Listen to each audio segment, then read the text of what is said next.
Well, join me right now. We have Arizona Congresswoman Yasamin Ansari. She is on the Oversight, Education, and Natural Resources Committees. Welcome back to the broadcast. I know that you have lawmakers on both sides of the aisle, including Alexandria Ocasio-Cortez, also Nancy Mace. They are canceling appearances. They are beefing up security after this killing. Do you share their fears and concerns? I absolutely share their fears and concerns. I think all of us here in Congress and elected officials across the country are terrified about the rising tide of political violence in this country.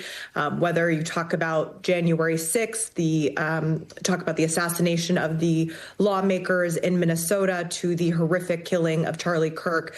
This is a very, very scary time. And I think it is so vital that as leaders and anyone with a platform in this moment to be very, very mindful, to practice empathy, and to try to turn down the temperature, because this is unacceptable and we cannot keep moving in this direction. Yeah.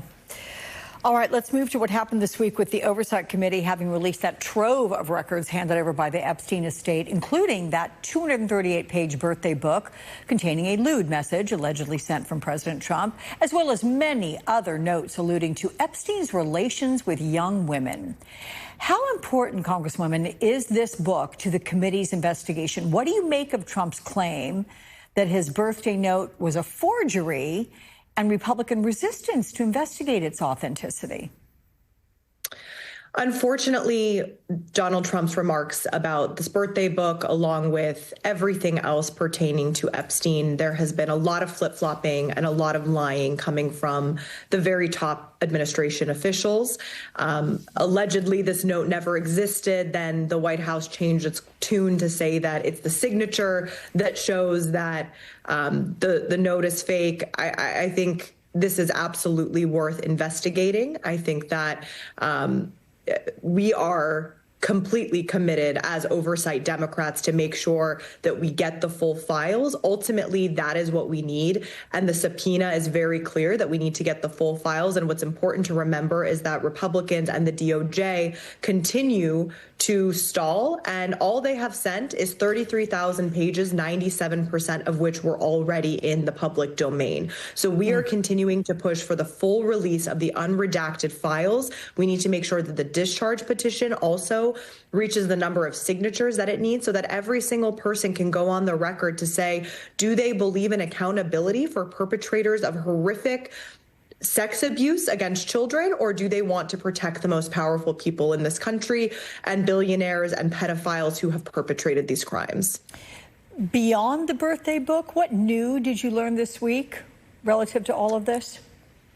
I think the birthday book was important in that, first of all, there are clearly materials at the Epstein estate that are important. It also showed a pattern from Jeffrey Epstein, Ghislaine Maxwell, of how comfortable the people in his inner circle were making jokes and talking about his relationship and affinity for children. Much of it was quite salacious, lewd. I mean, very, very disturbing stuff was in there. So I think that was what stood out to me the most, is that all of these people, in addition to Donald Trump, were willing to write to him, and write in this kind of way. All of it was sex related and related to how he sees women and girls. You mentioned the discharge petition. It's bipartisan in its promotion. It's to force a floor vote on the release of the Epstein files.